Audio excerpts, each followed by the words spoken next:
भक्ति ज्ञान विरागाप्तो विवेको वर्धते महान्।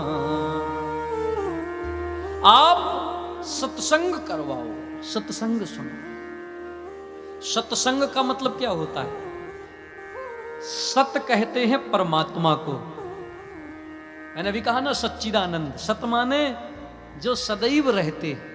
इस संसार के पहले भी वो परमात्मा था, ये सृष्टि के समय इस समय भी है, जब सृष्टि नहीं रहेगी तब भी एकमात्र वो रहेंगे। इसलिए सत कौन है? परमात्मा। और परमात्मा का संग कर लेना यही तो सत्संग है। परमात्मा का संग कैसे होगा?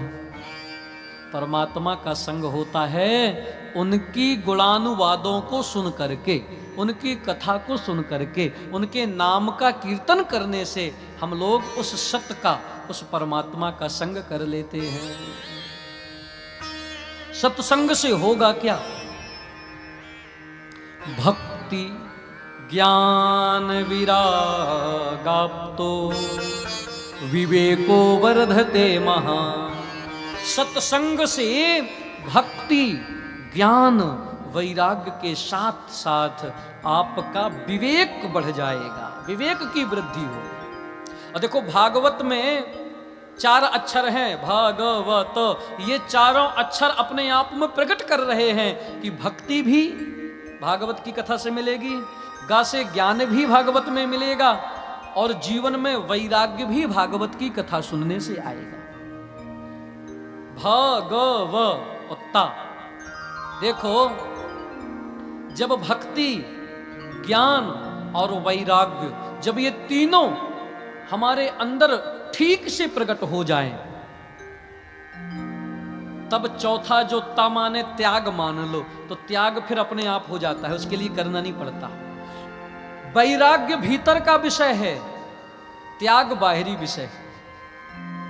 वैराग्य कब आता है? जब तुम्हारे अंदर भक्ति और ज्ञान दोनों होंगे। भक्ति ही भक्ति है, ज्ञान नहीं है तो तुम कहीं ना कहीं धोखा खा सकते हो।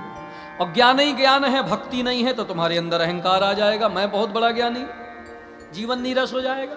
भक्ति और ज्ञान दोनों जब हो जाएंगे तब तुम्हारे अंदर वैराग्य आएगा। वैराग्य क्या है?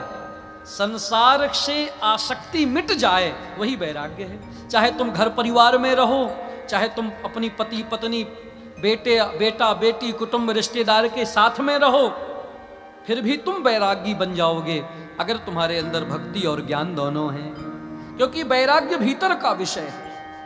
जैसे श्री जनक जी महाराज, इतने बड़े राजा, लेकिन वैरागी इतने कि सुखदेव जी ने भी जाकर के जनक जी से शिक्षा ग्रहण करी, इतने वैरागी। ये भीतर का विषय है, भक्ति ज्ञान वैराग्य त्याग। श्रीमद् भागवत में ये सब कुछ मिल जाता है।